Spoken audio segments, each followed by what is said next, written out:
할렐루야. 여러분 안녕하십니까? 김창범 목사입니다. 오늘 가스펠 프로젝트 신약 2권의 11과죠. 11과 함께 하나님의 말씀의 은혜를 나눠보도록 하겠습니다. 오늘 11과의 제목은 거라사의 광인을 치유하시다입니다. 자, 거라사의 광인을 치유하신 사건 오늘 같이 함께 알아보도록 할게요. 자, 먼저 예수님은 소외된 광인에게 관심을 가지셨습니다 라는 주제고요. 마가복음 5장 1절부터 8절까지의 말씀입니다. 오늘 저는 그 중에서 4절부터 8절까지의 말씀을 여러분과 함께 읽어보려고 하고요. 여러분들 앞부분은 반드시 한번 읽어보시기 바랍니다. 이는 여러 번 고랑과 쇠사슬에 매였어도 쇠사슬을 끊고 고랑을 깨트렸음이로라. 그리하여 아무도 그를 제어할 힘이 없는지라. 밤낮 무덤 사이에서나 산에서나 늘 소리 지르며 돌로 자기의 몸을 해치고 있었더라. 그가 멀리서 예수를 보고 달려와 절하며 큰 소리로 부르짖어 이르되 지극히 높으신 하나님의 아들 예수여, 나와 당신이 무슨 상관이 있나이까? 원하건대 하나님 앞에 맹세하고 나를 괴롭히지 마옵소서 하니, 이는 예수께서 이미 그에게 이르시기를 더러운 귀신아 그 사람에게서 나오라 하셨습니다. 아멘. 자, 오늘 이 첫 번째 주제에서 함께 알아보고 싶은 것은 먼저 광인에게 관심을 가지시는 예수님이십니다. 예수님께서 거라사라는 지역에 한 귀신 들린 사람을 만나게 되십니다. 그리고 그 사람들은 이 광인을 어떻게 했을까요? 멀리 했겠죠. 멀리하고 그 사람들을 사이로부터 격리하기 위해서 그 사람을 쇠사슬로 묶어두기를 수차례 반복했던 것 같습니다. 그런데 그 광인이 굉장히 큰 힘을 발휘해서 그 쇠사슬을 끊고 많은 사람들을 위협하기도 하지 않았을까라는 생각들이 듭니다. 아무튼 교재에서 말하고 있는 것처럼 그 광인은 사람들이 감당할 수 없을 만큼의 힘을 발휘했고 제어가 안 됐기에 많은 사람들로부터 배척당했습니다. 그런데 그 많은 사람들로부터 배척받고 있는 그 광인을 오늘 예수님께서는 외면하지 않으시고 그에게 다가서신다는 것입니다. 도대체 예수님께서는 왜 그런 모습으로 우리에게 보여주셨을까요? 여러 가지 이유들이 있을 수 있습니다. 그런데 가장 중요한 것은 우리가 오늘 여기서 보고 있는 광인인 이 사람이 자기 스스로 악한 영에게 사로잡힌 것은 아니었을 것입니다. 본인이 원해서 광인이 되었다는 것, 그것은 아니라는 것이죠. 그는 그저 아프고 고통당하는 그런 사람이었다라고 우리는 생각할 수 있습니다. 가끔 기독교의 그런 배타적인 이야기들을 사람들로부터 들을 때가 있습니다. 기독교는 왜 이렇게 배타적이야? 많은 사람들을 거부해? 라고 이야기를 하는 경우들이 있는데요. 거룩이라는 이름으로, 거룩이라는 명목을 삼아서 오히려 많은 사람들을 정죄하고 또한 멀리하는 것, 그것은 진정한 예수님의 방식은 아니라는 생각이 듭니다. 죄는 미워하되 사람을 향한 사랑을 거두지 않는 것, 그 사랑을 포기하지 않는 것, 그것이 예수님께서 우리에게 보여주신 사랑이요 방식이라는 것입니다. 우리 주변에는 많은 소외당하는 사람들이 있습니다. 그들을 피하고 그들을 배척하는 것, 그것이 능사가 아니라 그들을 안타깝게 여기는 마음으로 그들의 문제를 해결하실 수 있는 그 예수님 앞으로 그들을 인도하는 것, 그것이 우리의 몫이 아닐까라는 생각을 해봅니다. 그리고 그들을 위해서 이 모든 문제들을 해결하실 수 있는 예수님의 이름으로 기도해야 할 것입니다. 고통받는 사람들이 있다면 그곳이 어느 곳이든 예수님의 치유의 메시지가 전달되어져야 하고 선포되어져야 할 것입니다. 그리고 이 부분을 보면서 한 가지 또 우리가 생각해 봐야 될 것이 있습니다. 나는 광인이 아닌가? 라는 것입니다. 아마 여러분들 중에 어느 누구도 광인이 아니라고 생각하실 수 있을 것입니다. 그런데 저는 저 스스로 한번 생각해 봅니다. 나 자신은 광인이 될 가능성, 악한 영에게 사로잡힐 가능성은 없을까라고 생각해 보게 됩니다. 실수라는 이름으로 혹시 내가 죄의 자리에 서 있지는 않은지, 또는 죄로 유혹하는 그 많은 사단의 유혹과 그 꾀임에 빠져가지는 않는지, 혹시라도 우리가 그렇게 우리를 끊임없이 공격하고 유혹하는 그 사단의 꾀임에 빠져 있다면 우리도 이 광인과 다르지 않을 것입니다. 그렇게 우리는 더욱 그 악한 영들과 사단의 꾀임에 빠지지 않도록 깨어서 기도해야 할 것이고, 하나님의 말씀과 함께하여야 할 것이고, 또한 성령님을 우리의 마음 가운데 모시고 늘 함께 살아가야 할 것입니다. 두 번째 주제입니다. 예수님은 광인을 사로잡은 악한 영을 쫓아내셨습니다. 마가복음 5장 9절부터 17절까지의 말씀인데요. 오늘은 12절부터 15절까지의 말씀을 함께 읽어보도록 하겠습니다. 이에 간구하여 이르되 우리를 돼지에게로 보내어 들어가게 하소서 하니 허락하신대 더러운 귀신들이 나와서 돼지에게로 들어가매 거의 2,000마리나 되는 떼가 바다를 향하여 비탈로 내리달아 바다에서 몰사하거늘 치던 자들이 도망하여 읍내와 여러 마을에 말하니 사람들이 어떻게 되었는지를 보러 와서 예수께 이르러 그 귀신 들렸던 자, 곧 군대 귀신 집혔던 자가 옷을 입고 정신이 온전하여 앉은 것을 보고 두려워하더라. 아멘. 우리가 이 두 번째, 예수님은 광인을 사로잡은 악한 영을 쫓아내셨습니다. 이 부분에서 생각해 봐야 될 것. 첫 번째는 능력의 이름 예수라는 것입니다. 예수님의 이름은 분명 능력이 있습니다. 그것을 어떻게 보여주냐면 오늘 본문에서 나오고 있는 이 광인을 사로잡은 귀신은요, 스스로를 누구라고 밝히고 있죠? 그렇죠? 군대라고 이야기합니다. 이 군대 귀신은 어떻게 보면 굉장히 많은 수, 당시 로마의 군대 편제를 보면 약 6,000명에 이르는데 그렇게 많은 수의 어떤 힘과 능력을 가진 존재라고 이야기할 수 있을 것입니다. 그런데 이 군대 귀신이요, 예수님께서 다가오시자 그 예수님 앞에 어떻게 하죠? 엎드리고 하나님 앞에 자신을 괴롭히지 않게 맹세해달라고 간청하며 또한 자신들을 저 돼지의 떼로 보내달라고 간청하는 모습이 나옵니다. 그리고 예수님께 그것을 허락을 구하고 있는 모습을 우리에게 보여주죠. 사실 이 군대 귀신이 자기 스스로 돼지에게 들어가서 빠르게 도망을 가거나 아니면 그럴 수도 있었을 것이라고 생각이 듭니다. 그럼에도 불구하고 그 군대 귀신이 예수님 앞에 허락을 구하는 모습, 그것은 예수님이 과연 어떤 분이신지 우리에게 잘 알려주고 있습니다. 실제로 예수님께서 그것을 허락하시자 군대 귀신은 돼지에게로 달려 들어가고 그 2,000마리에 달하는 그 돼지들과 함께 물속으로 빠져 죽는 모습이 우리에게 성경은 보여주고 있습니다. 세상에 그 어떤 악한 영일지라도, 아무리 힘있고 능력 있는 그런 악한 영일지라도 능력의 이름 예수 그리스도 앞에 나설 수 없고 그 이름 아래에 있다는 것, 우리는 그것을 기억해야 할 것입니다. 자, 그렇다면 오늘 예수님께서는요,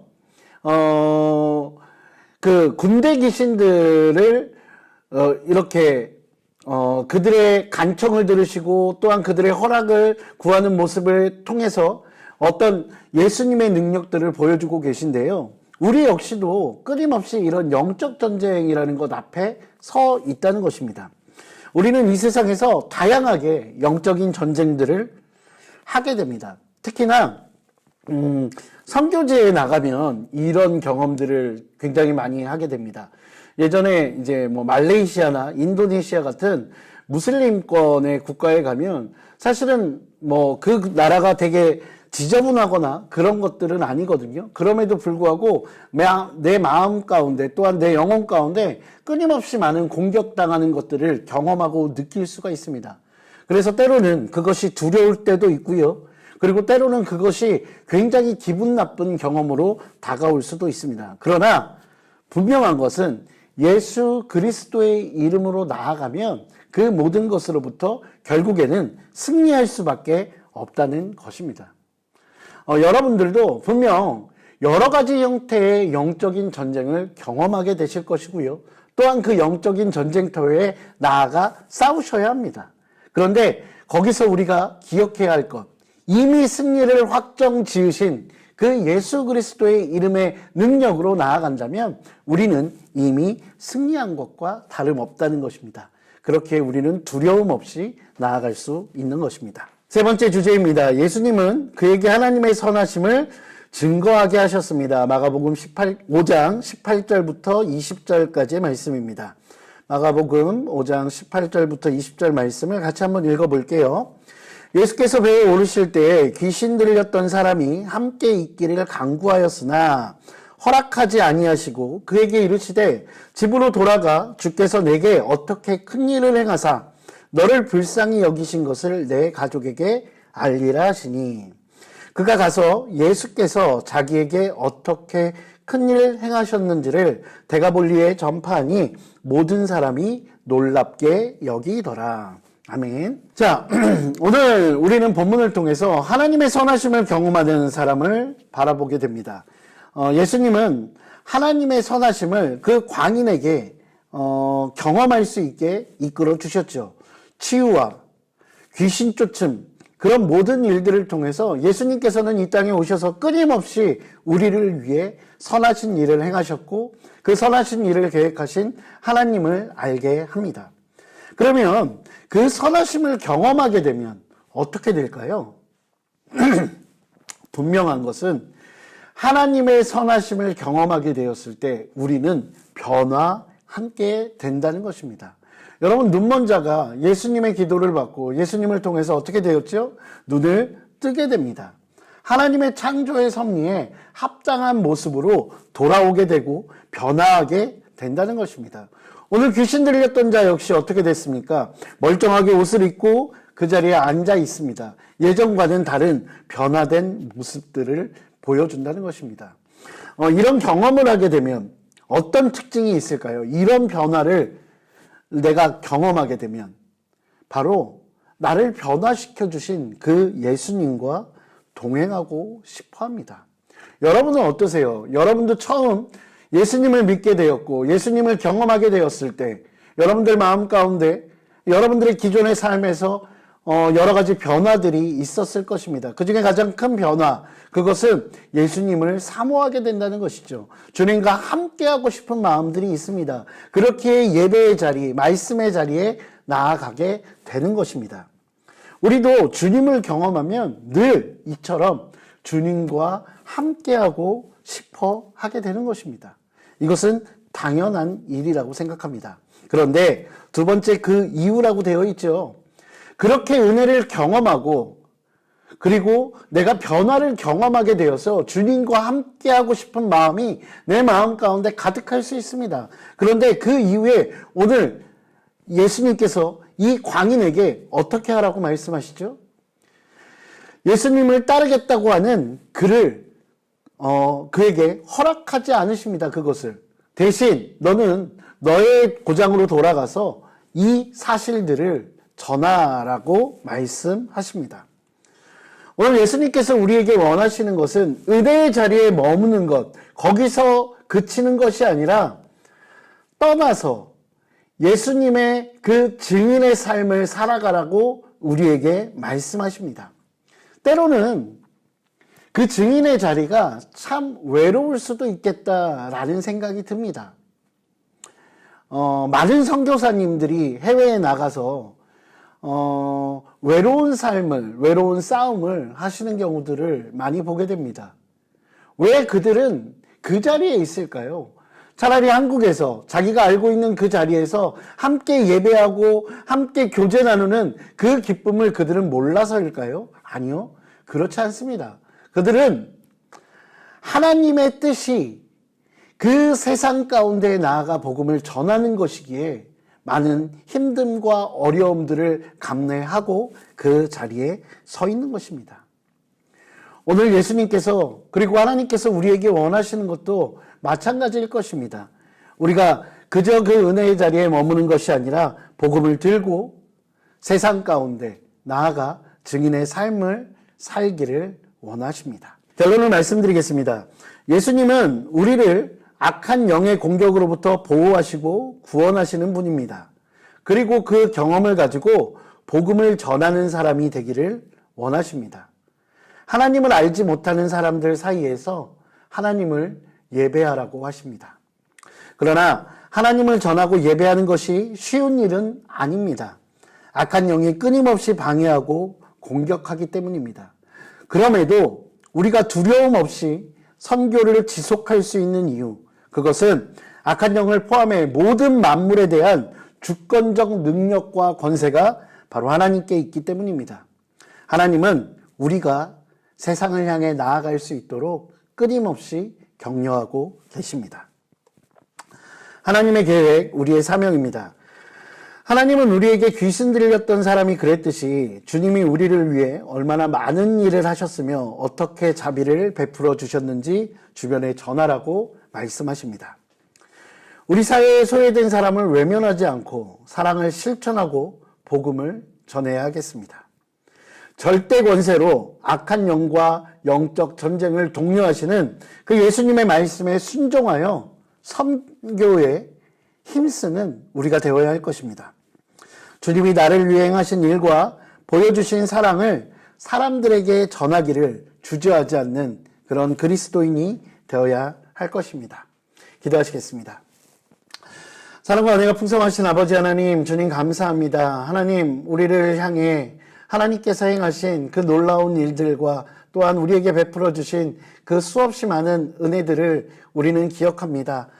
하나님, 우리에게 그 모든 일들을 행하신 그 목적 가운데 물론 우리를 위하신 것들도 있지만 또한 우리에게 명령하시는 사명들도 있음을 우리는 기억합니다. 우리가 그저 은혜의 자리에 머물러 있는 그런 자가 되지 않게 하여 주시고 하나님께 받은 은혜를 많은 사람들에게 나누어 주고 전하며 그래서 주님의 기쁨이 되는 삶을 살아갈 수 있는 진정한 그리스도인, 성숙된 그리스도인의 삶을 살아갈 수 있도록 주께서 인도하여 주시옵소서. 하나님, 그 길이 때로는 힘들고 어려울지라도 능히 그것을 감당케 하시는 우리 하나님을 의지하여 우리가 선교의 자리에서 뒷걸음질 치지 않도록 주님 인도하여 주시옵소서. 주님 감사합니다. 이 모든 말씀 우리 주 예수 그리스도 이름으로 기도드립니다. 아멘. 네, 오늘 준비한 내용은 여기까지고요. 여러분, 그러면 다음 주에 또 신약 2권의 12과로 같이 만나보겠습니다. 그러면 여러분 한 주 동안 잘 건강하게 지내시기 바랍니다. 감사합니다.